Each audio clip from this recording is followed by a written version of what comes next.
چھٹی حکمت روزے کے اندر ایک معین وقت میں سحری کھانے سے اور افطار کرنے سے معیشت میں ایک نظم پیدا ہوتا ہے کہ کھانے کا بھی ایک مخصوص وقت ہے اور بھوکا رہنے کا ایک مخصوص وقت. یہ نہیں کہ ہر وقت کھاتا رہے، جب چاہے کھا لے اور جتنا چاہے کھا لے، ایسا نہیں.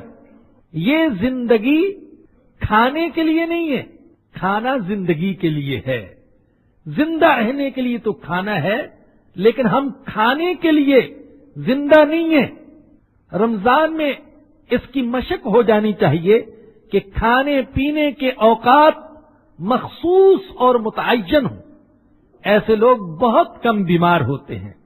زیادہ بیماریاں معدے کی وجہ سے اور وقت بے وقت اور ضرورت سے زیادہ کھانے کی وجہ سے